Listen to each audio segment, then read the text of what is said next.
Olá, boa noite. Começa agora o Rede TV News. Muito boa noite para você. O chefe da diplomacia da China diz à Ucrânia que quer ajudar a acabar com a guerra iniciada pela Rússia. Enquanto isso, os russos preparam o ataque final à capital, Kiev. Um comboio de 60 quilômetros de veículos militares da Rússia chega às proximidades de Kiev. As autoridades locais pediram para a população deixar suas casas imediatamente. Os bombardeios na Ucrânia atingem a maior praça do país, prédios do governo, áreas residenciais e tiram do ar emissoras de TV. Após as sanções econômicas do Ocidente, o governo russo impõe medidas para impedir que investidores saquem dinheiro do país. No Brasil, a chegada dos jogadores de futebol que conseguiram escapar da guerra e o drama dos atletas brasileiros que seguem em território ucraniano. Jogadores de futsal foram expulsos de um trem por autoridades. E você vai ver também. Um carnaval de pouco samba, mas com praia e calor pelo Brasil. E já voltou para casa o menino de 9 anos que saiu sozinho de Manaus e foi parar em São Paulo. Essas e outras notícias você vê aqui no Rede TV News. Começamos a edição de hoje falando mais uma vez sobre a guerra envolvendo Rússia e Ucrânia. Nesta terça-feira foram registrados ataques em algumas cidades ucranianas. Quem tem mais informações ao vivo para a gente é o repórter Renato Senise, nosso correspondente em Londres. Boa noite, Senise. O que você destaca? O que aconteceu de mais importante no conflito hoje, hein? Boa noite, Gabi. Boa noite, Mauro. Sexto dia de invasão russa à Ucrânia e mais um dia de muitos ataques a muitas cidades diferentes. Segundo um membro do governo norte-americano, foram mais de 400 mísseis disparados pela Rússia em direção à Ucrânia. Alguns ataques acabaram chamando mais atenção, como os 2 mísseis que atingiram uma torre de TV na capital Kiev e do lado da torre, o Memorial ao Holocausto. 2 pessoas acabaram morrendo nesse ataque. Teve ataque também a uma maternidade no pequeno vilarejo de Buzova e outro ataque que chamou muita atenção também, o ataque à Praça da Independência, a maior praça do país, que fica na cidade de Kharkiv, a segunda maior cidade do país. 10 pessoas acabaram morrendo nesse ataque. O míssil atingiu o prédio governamental da cidade. Inclusive, o presidente da Ucrânia, Volodymyr Zelensky, classificou esse ataque como um crime de guerra, porque, segundo ele, não tinha nenhum aparato militar no local. O Volodymyr Zelensky teve uma boa notícia hoje. Ontem ele tinha entrado com um pedido oficial de ingresso da Ucrânia ao Parlamento Europeu. Hoje, o parlamento do ingresso da Ucrânia à União Europeia, e hoje o Parlamento Europeu acabou aprovando o status de membro da União Europeia para a Ucrânia, uma decisão com certa folga, inclusive 637 votos a favor, 26 abstenções e apenas 13 votos contra. Inclusive, a presidente da Comissão Europeia, a Ursula von der Leyen, afirmou que o bloco deve ajudar a Ucrânia num valor total de 1 bilhão de euros, o que dá mais de 5 bilhões de reais, quase 6 bilhões de reais. Essa ajuda dividida em 2 partes iguais, 500 milhões para a defesa ucraniana, ajuda direta no combate contra a Rússia, e 500 milhões para ajuda humanitária, ajuda também aos refugiados, as pessoas que estão deixando a Ucrânia. Mais de 600 mil pessoas já deixaram o país. Amanhã deve acontecer uma nova reunião das 2 delegações, delegação da Rússia e delegação da Ucrânia, devem se encontrar na fronteira entre Belarus e Polônia. A expectativa, assim como no primeiro encontro que foi realizado ontem, é de que não se chegue a um acordo de cessar-fogo, mas existe a esperança de que pelo menos as negociações caminhem mais um pouco para que esse terrível conflito acabe, quem sabe, o mais rápido possível. O jornal da Rede TV está apenas começando.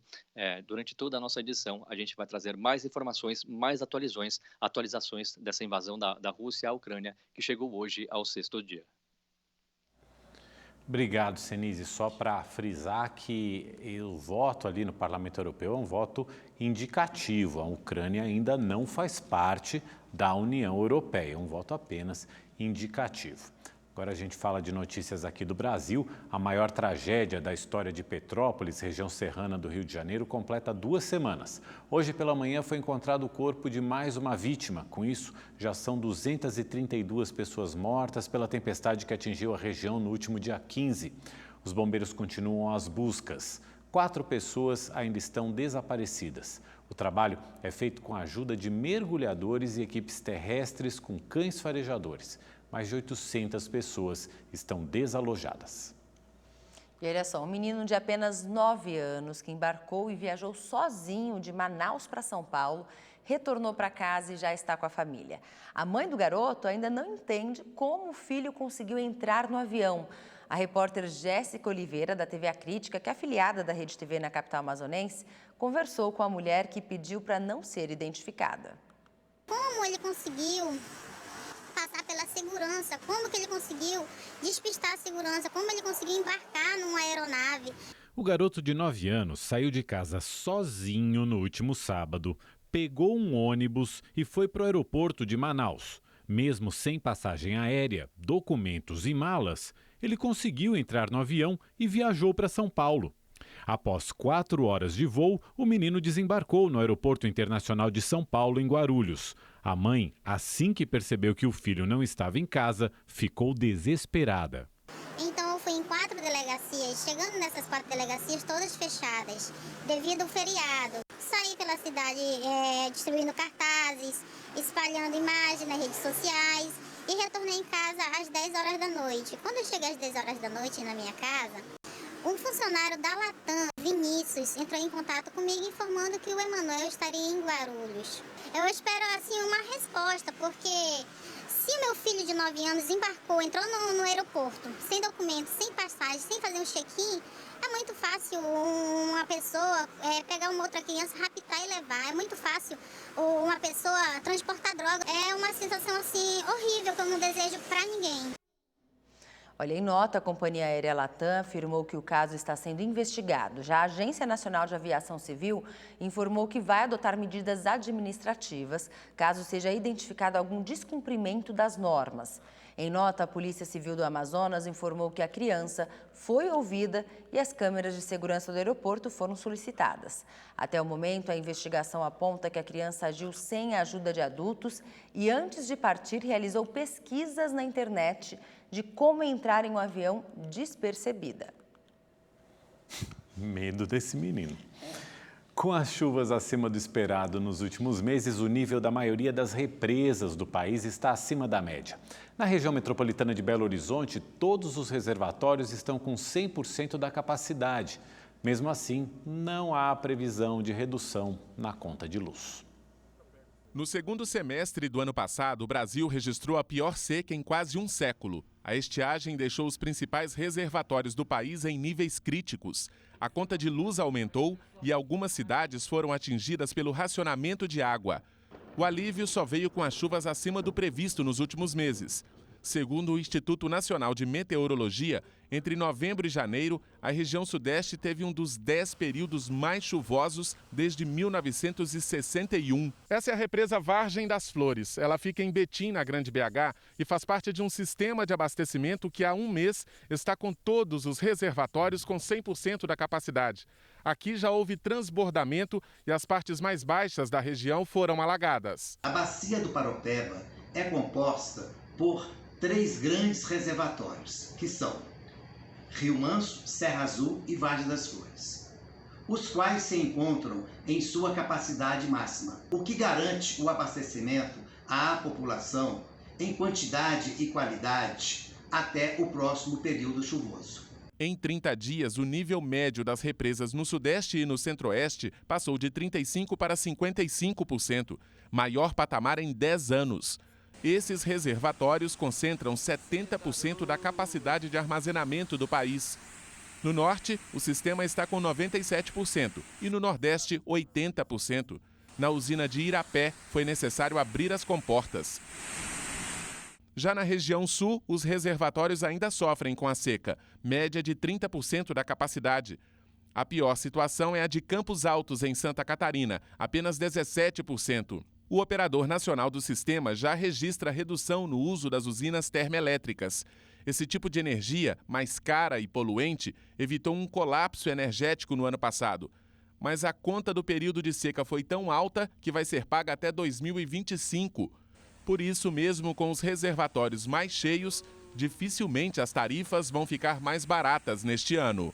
Olha só, inúmeros eventos foram cancelados ao longo desses 2 anos de pandemia. Os produtores tiveram muitos prejuízos, mas o consumidor também sentiu no bolso, viu? E se você é uma dessas pessoas, veja agora na reportagem como recuperar o valor pago por festas e shows que não aconteceram.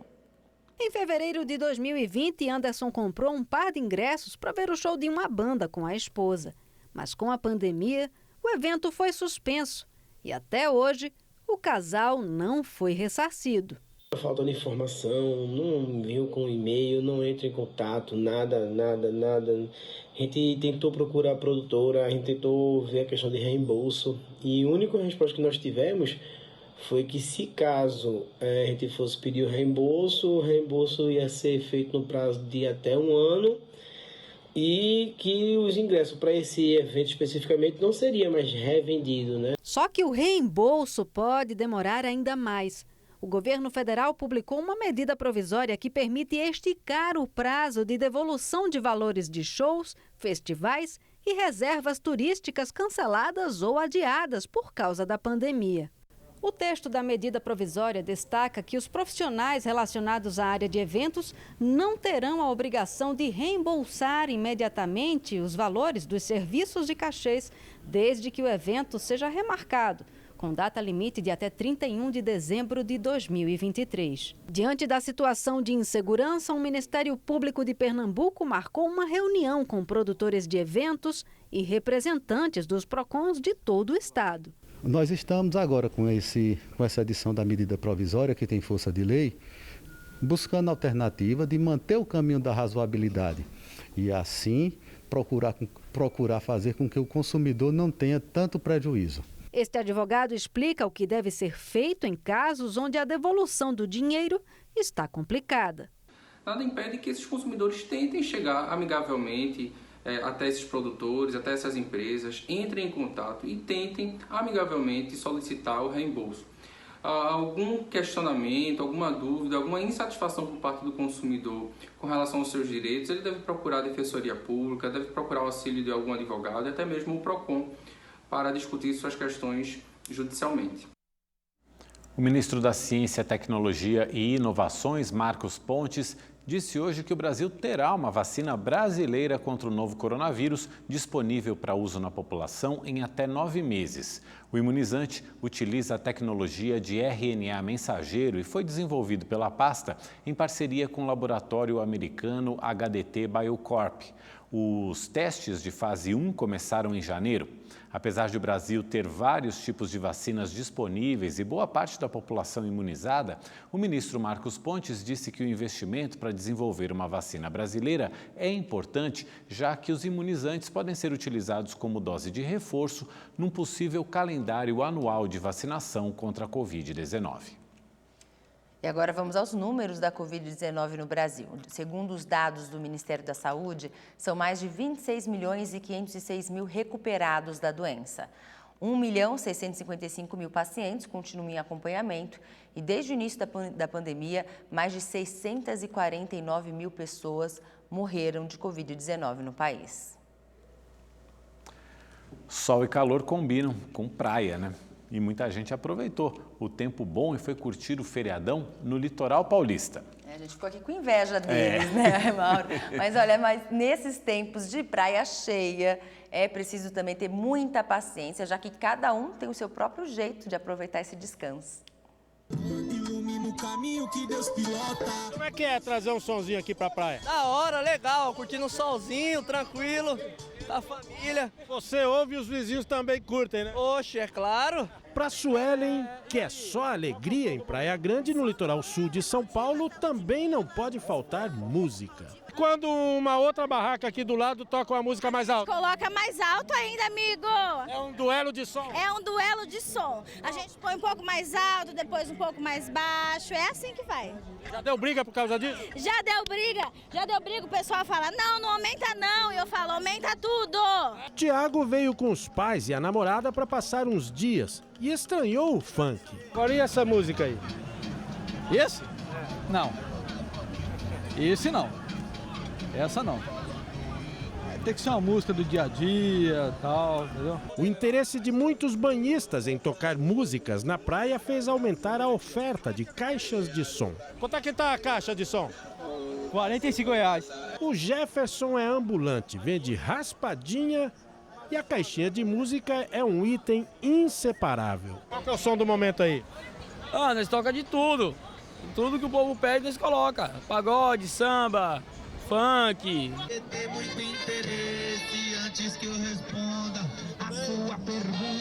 Longe de ser uma unanimidade, o som alto não agrada quem se sente obrigado a ouvir o que não quer ou o que não gosta. O que a senhora acha dessa mistura de som aqui? Horrível, horroroso. Se puder chamar a polícia toda hora, eu chamaria. Que eu acho que cada um não é obrigado a ouvir a música de todo. Eu acho que eu ouço a minha, cada um ouve a sua. E eu acho que também tem um limite para você, né, ter seu som, né? Você está aqui no seu canto, você tem que estar ouvindo o que os outros ouvem, né? Você teria que ter um limite para isso. E tem um limite estabelecido em lei.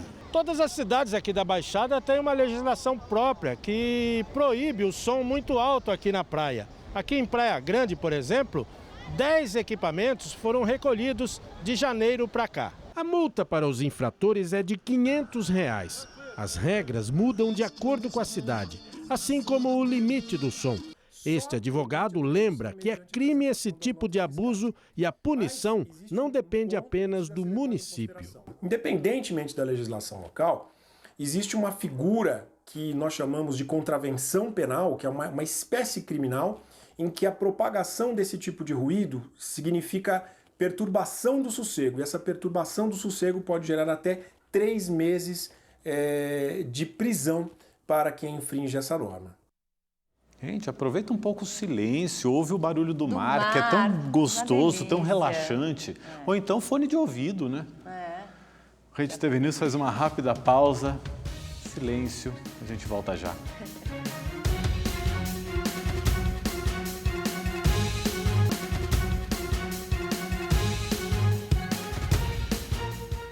E a gente volta a falar do conflito entre a Rússia e a Ucrânia, numa terça-feira muito agitada. Tivemos mortos na Ucrânia, muitas pessoas tentando deixar o país e até tentativa de assassinato ao presidente. Quem tem os detalhes ao vivo e conversa agora com a gente é o nosso correspondente em Londres, Renato Senise. Senise, as últimas informações, por favor. Boa noite.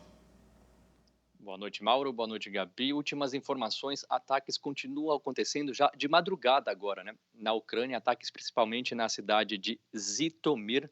São 4 mortes confirmadas, dentre essas mortes, uma criança.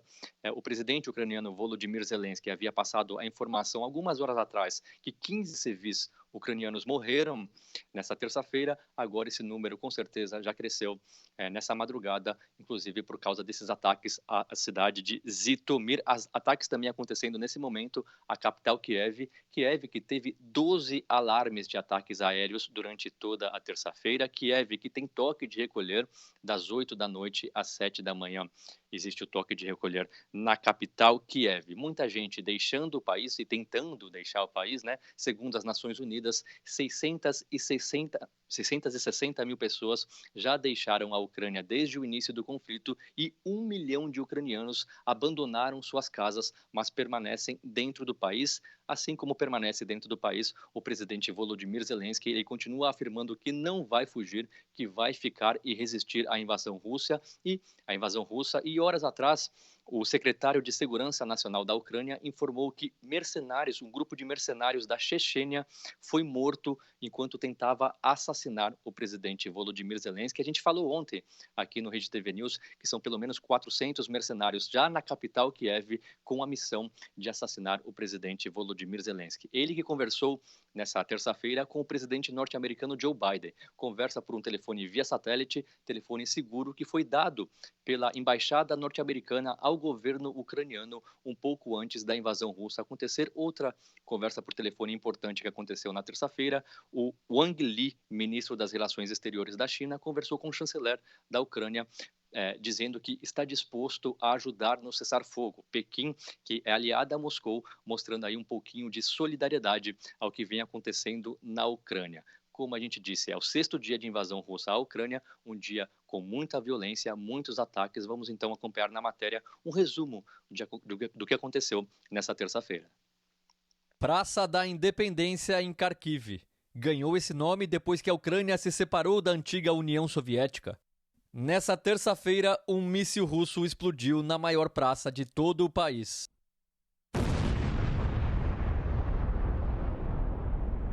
No ataque, o prédio governamental da cidade foi atingido. Ao menos 10 pessoas morreram. O presidente ucraniano Vladimir Zelensky falou que trata-se de um crime de guerra.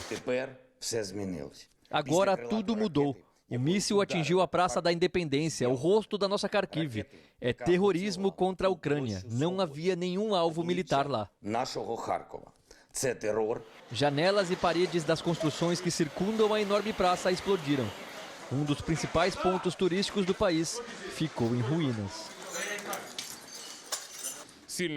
Houve uma forte explosão e tudo foi pelos ares. Todos que estavam perto das janelas ficaram gravemente feridos.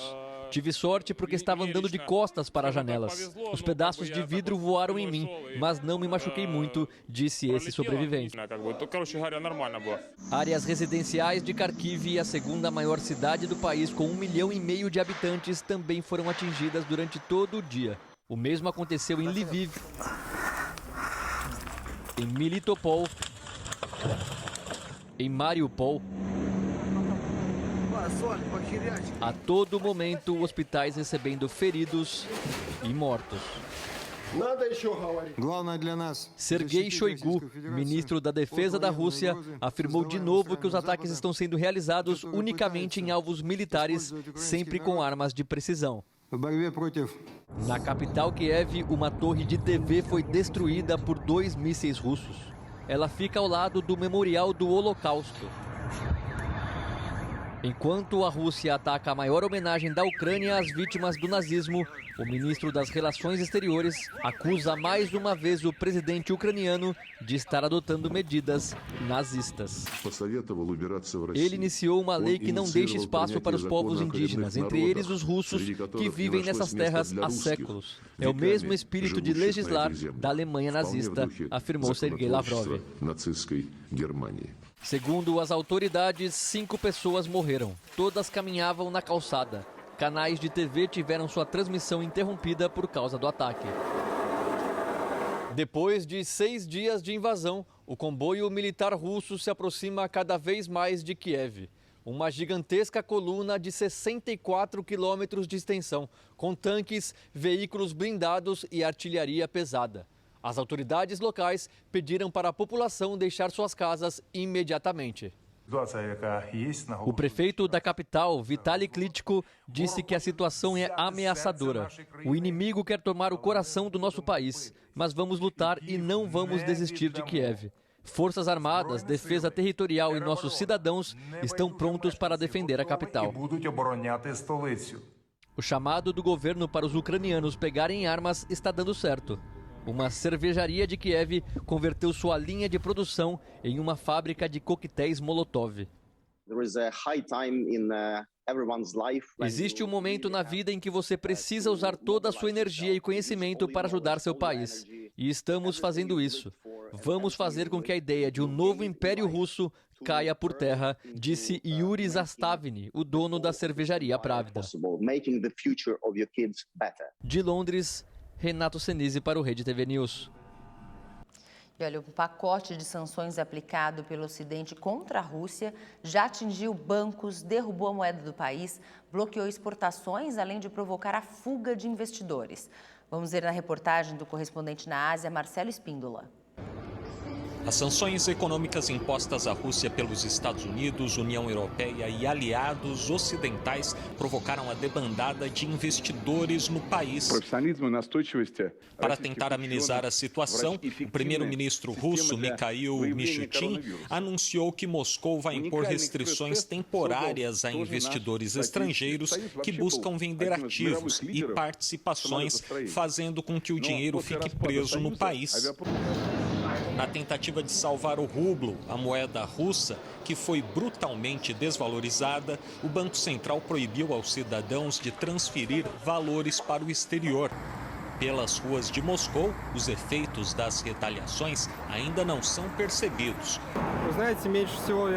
O morador Ivan Kozlov diz que as sanções não incomodam. Para a moradora Nadezhda, somente as pessoas com muito dinheiro no banco ou imóveis no exterior devem se preocupar. Mas para quem tem comércios no país, a situação é outra. Ilia Oktavin, dono de um restaurante, disse que os fornecedores já aumentaram o valor dos produtos entre 30% a 40%. A União Europeia puniu a Rússia mais uma vez e aprovou a exclusão de 7 bancos russos do sistema de pagamento internacional SWIFT. Nesta terça-feira, o porta-voz do Kremlin, Dmitry Peskov, foi taxativo e disse que as sanções ocidentais não vão mudar a posição do país em relação à Ucrânia. As punições financeiras que afetam a Rússia, um dos maiores produtores de petróleo do mundo, têm elevado o preço global da commodity mineral. Para tentar conter o preço do combustível, a Agência Internacional de Energia liberou 60 milhões de barris de reservas de petróleo. As sanções econômicas têm causado um dilema nas gigantes de tecnologia aqui da China. Ao mesmo tempo em que não podem contrariar o governo chinês, que é aliado da Rússia, poderão ficar sujeitas a multas e outras penalidades nas operações na Europa e nos Estados Unidos por violações das sanções se continuarem a trabalhar com as empresas russas visadas. Pela primeira vez desde o início da guerra, a China e a Ucrânia conversaram. Por telefone, o chanceler ucraniano Dmytro Kuleba pediu ao ministro das Relações Exteriores Wang Yi que os chineses usem os laços que têm com a Rússia para a guerra cessar. Wang Yi disse que Pequim vai fazer todos os esforços para ajudar por meio da diplomacia. Lamentou o conflito e afirmou estar extremamente preocupado com os danos aos civis. Já o presidente da Ucrânia, Volodymyr Zelensky, conversou por telefone com o presidente dos Estados Unidos, Joe Biden, sobre as sanções econômicas e agradeceu pelo Twitter. Devemos parar o agressor o mais rapidamente possível. Obrigado pelo apoio. Nesta terça-feira, Zelensky fez um apelo à União Europeia, pedindo que o bloco prove que está do lado dos ucranianos no conflito. O vídeo foi exibido durante uma reunião de representantes dos países do Parlamento Europeu. Ao fim do discurso, o presidente foi aplaudido.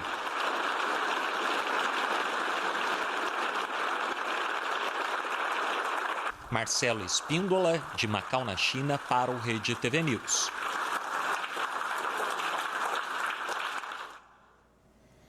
E o Itamaraty informou hoje que mais de 100 brasileiros já conseguiram deixar a Ucrânia. A gente vai agora a Brasília, onde o repórter Anderson Arcoverde tem as informações. Boa noite, Anderson. O governo sabe quantos brasileiros ainda estão na Ucrânia querendo deixar o país?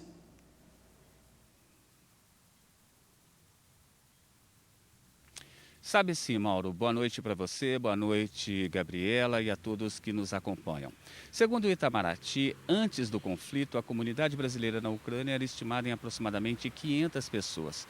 E de acordo com a Embaixada Brasileira em Kiev, até o momento, por volta de 120 deixaram o país. Na lista da Embaixada, há ainda 80 pessoas que fizeram cadastro e manifestaram interesse em sair da Ucrânia. O governo brasileiro tenta contato com outros brasileiros que ainda estão lá naquele país.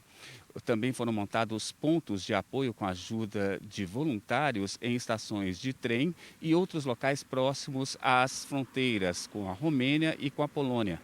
E ainda a preocupação com ucranianos, que são parentes de brasileiros e de outros ucranianos que já vivem aqui no Brasil. As manifestações de apoio chegam de diferentes formas. Brasileiros colocam mensagens contra a guerra na porta da Embaixada da Ucrânia. Hoje, o encarregado de negócios da Ucrânia aqui no Brasil, Anatov Tkach, agradeceu o anúncio do presidente Jair Bolsonaro de que o governo brasileiro dará visto humanitário aos ucranianos. Vamos acompanhar. Eu acho que agora os ucranianos têm mais um lugar para onde ir. Agradecemos essas iniciativas do Brasil de acolher os ucranianos. Ainda não sabemos os dados de quantos que podem vir. Mas também agradecemos aos governos estaduais que expressaram a sua prontidão de acolher, de receber e orientar.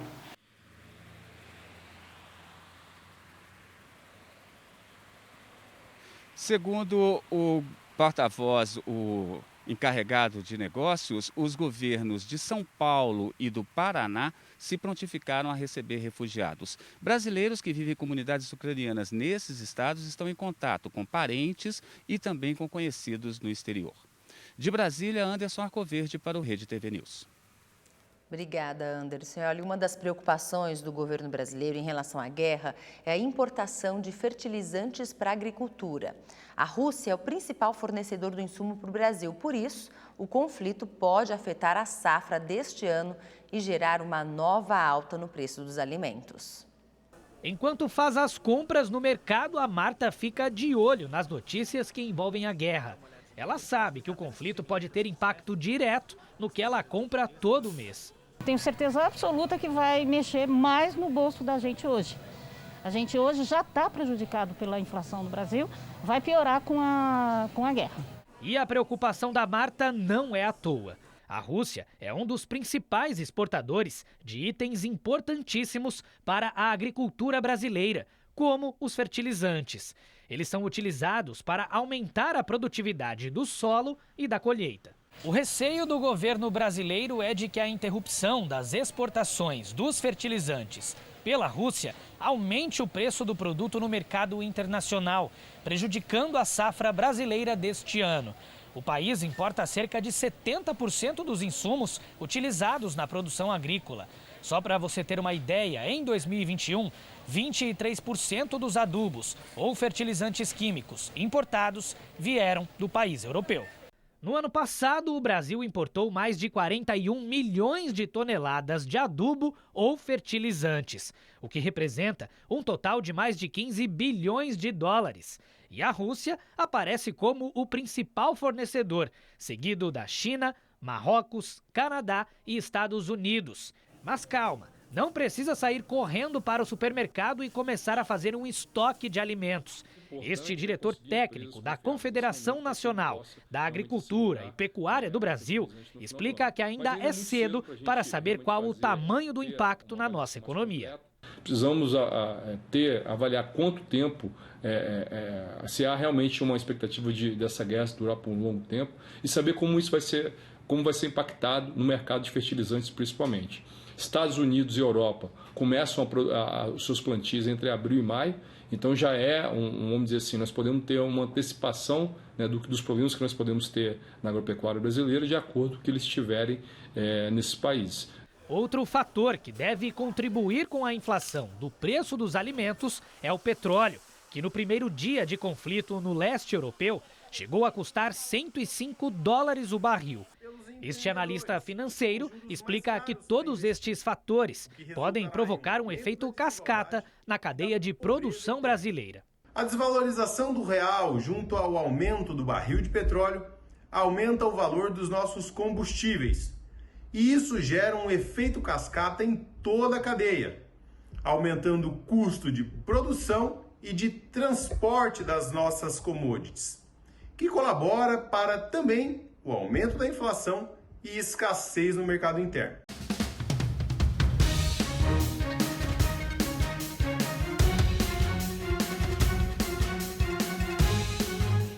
Rede TV News de volta. Na noite de hoje, mais 2 jogadores desembarcaram no Aeroporto Internacional de São Paulo, vindos da Ucrânia. Quem tem as informações para a gente ao vivo é a repórter Caroline Niquerito. Boa noite, Carol. Como é que tá o movimento por aí? Conta pra gente. Gabi, Mauro, boa noite a vocês, boa noite a todos. Movimento intenso aqui em Guarulhos desde cedo, porque voos de várias partes da Europa, trazendo brasileiros que estavam na Ucrânia, estavam chegando aqui nesta terça-feira de carnaval. Bom, quem chegou por aqui no início da noite foram 2 jogadores brasileiros que estavam no Shakhtar, 2 garotos.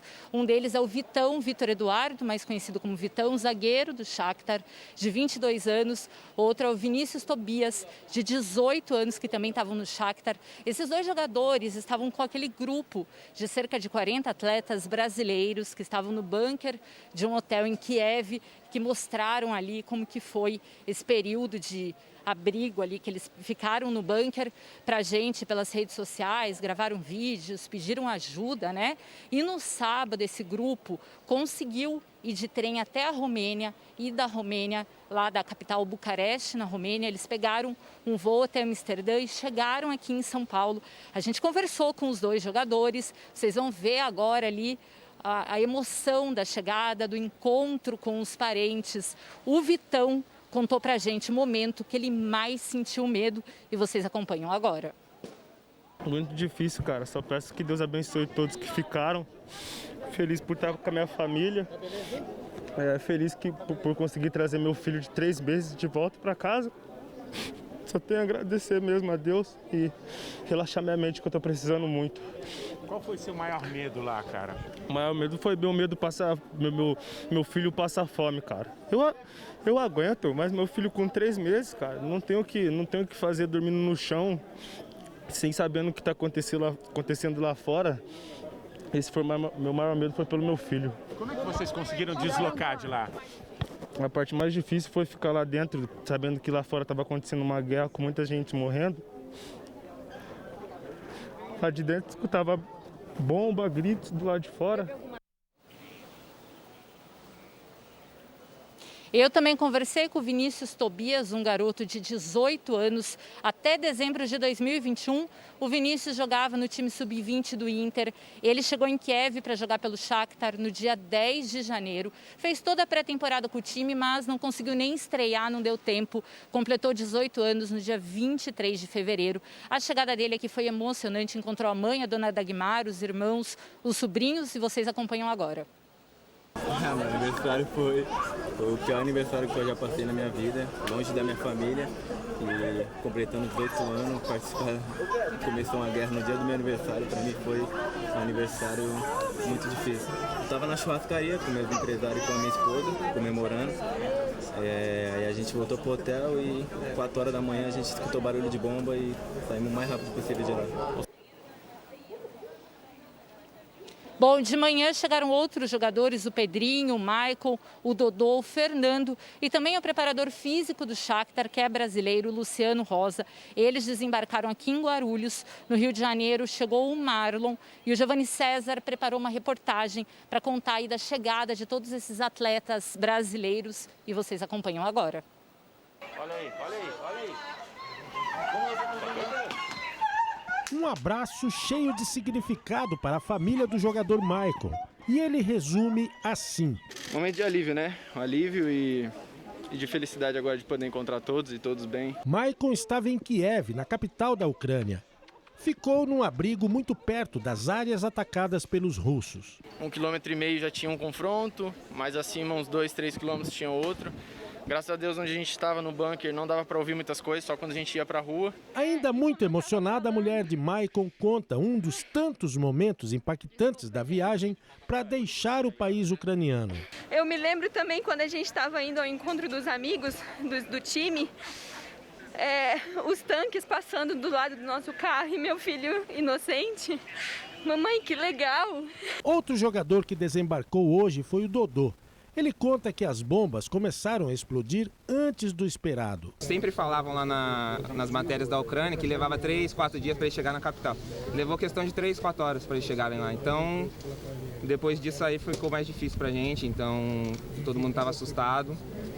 A gente, além disso, colocou bandeiras do Brasil no hotel do Shakhtar para saber que tinha gente, tinha brasileiros, tinha uruguaios, os italianos, nosso treinador, para saber que a gente estava lá. Pedrinho, ex-jogador do Corinthians, também foi surpreendido por bombardeios. Você dorme num dia, no outro você acorda já com barulho de bombas, tanques no meio da rua. Então é uma coisa que fica marcada na memória e, como eu falei, a única coisa que a gente pensava era tirar todas as crianças de lá bem. Chegou em determinado momento que já não era sobre nós, e sim sobre as nossas famílias. Entre os horrores da guerra, os sentimentos que misturam terror e medo, as famílias dos jogadores relatam que durante a fuga para deixar a Ucrânia chegaram a passar fome. Deu tempo da gente pegar 2 maçãzinhas, eu tenho 2 filhos, peguei 2 maçãzinhas, meus filhos comeram. No momento que eu vi o caroço da maçã, eu falei, é agora que eu vou matar minha fome. O atacante Bruno Hernanes e o zagueiro Marlon Santos desembarcaram no Rio de Janeiro. A solidariedade entre os brasileiros e o apoio dos ucranianos chamou a atenção do zagueiro. Começou a faltar alimento, começou a faltar fralda, começava a faltar várias coisas.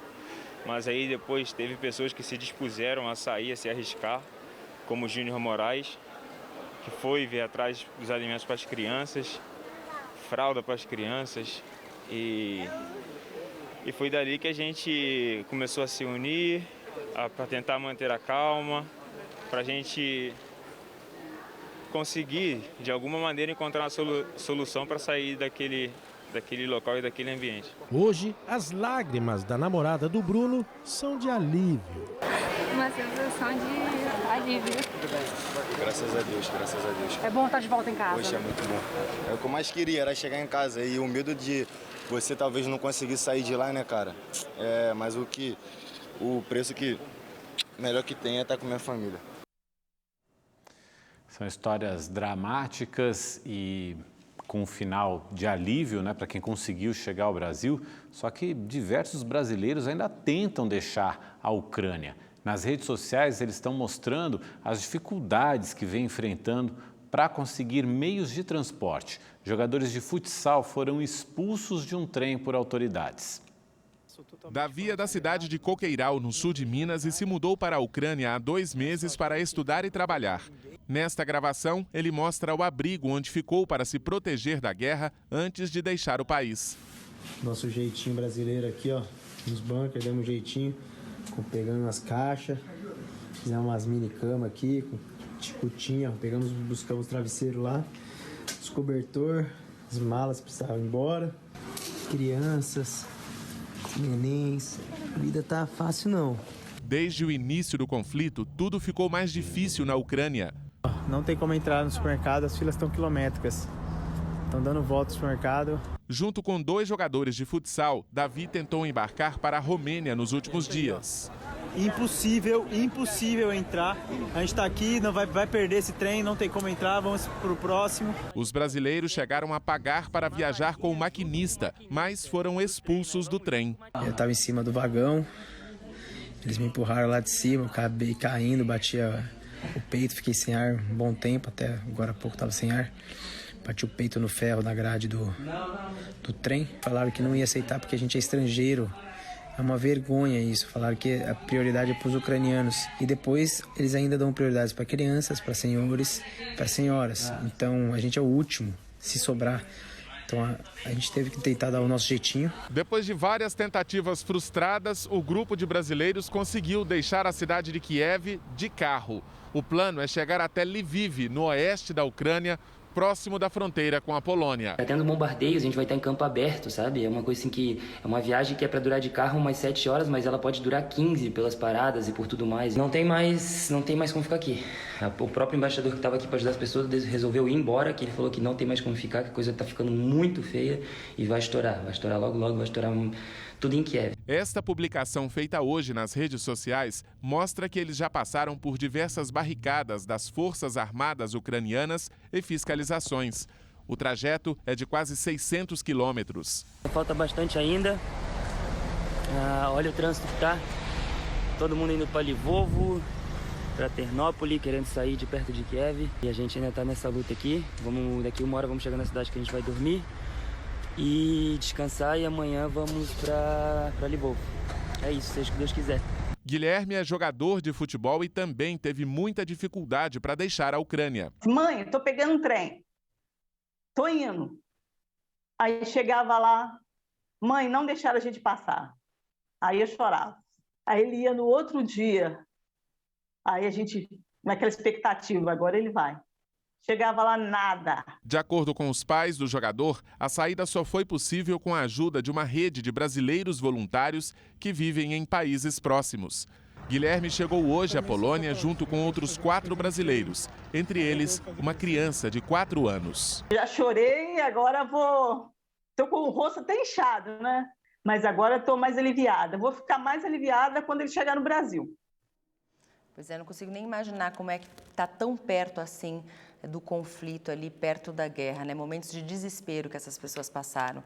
Vamos torcer para um cessar-fogo o quanto antes. E olha, mais uma vez, mudando de assunto, né, uma cena de racismo no esporte. Ontem, durante a partida entre Granada e Cádiz, pelo Campeonato Espanhol, o zagueiro Carlos Acapo foi alvo de um torcedor preconceituoso.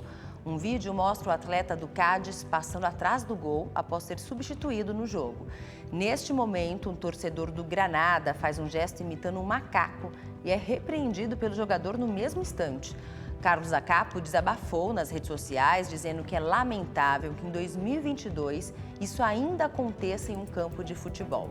O Granada também divulgou uma nota dizendo que o torcedor será identificado e punido.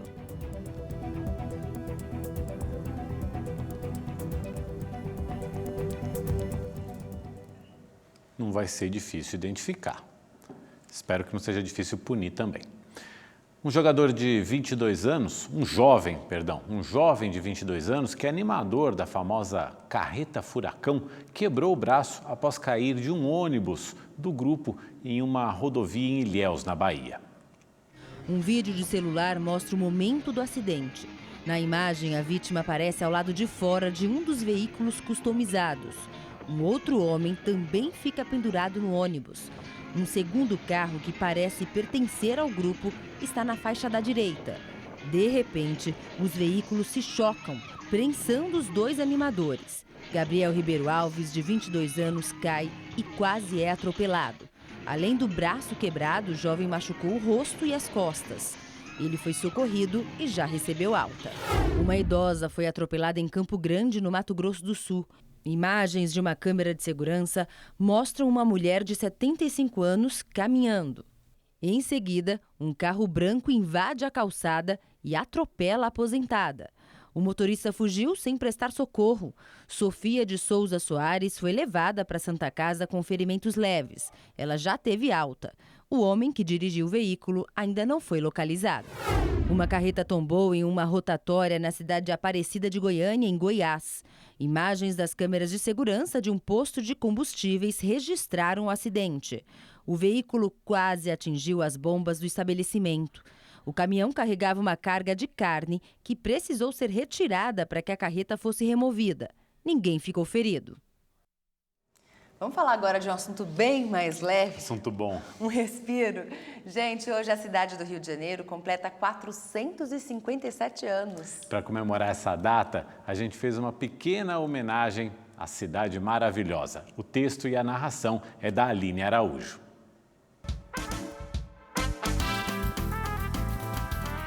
Sou a cidade do calçadão famoso, da princesinha do mar, do morro com o nome doce e do bondinho que sobe e desce. Sou a cidade do Cristo Redentor, de céu azul, praias, dos arcos da Lapa e de uma beleza que é natural. Sou o Rio 40 Graus, o Rio de Janeiro de gente bronzeada, de gente que se diverte e trabalha ao mesmo tempo. Mas ser o Rio de Janeiro não é tarefa fácil. O que tenho de bonito, tenho de problemas. Esse som aí é o pavor de muita gente que mora nas favelas e morros. Gente que não perde o tom na hora do samba. Gente que encontra alegria para tocar a vida, mesmo nas horas mais difíceis.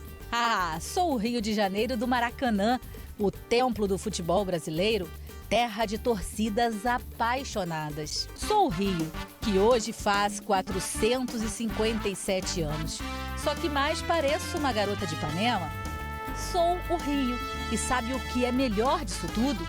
Ter um povo bem-humorado, apaixonado e que acredita que os próximos 400 anos podem ser muito melhores.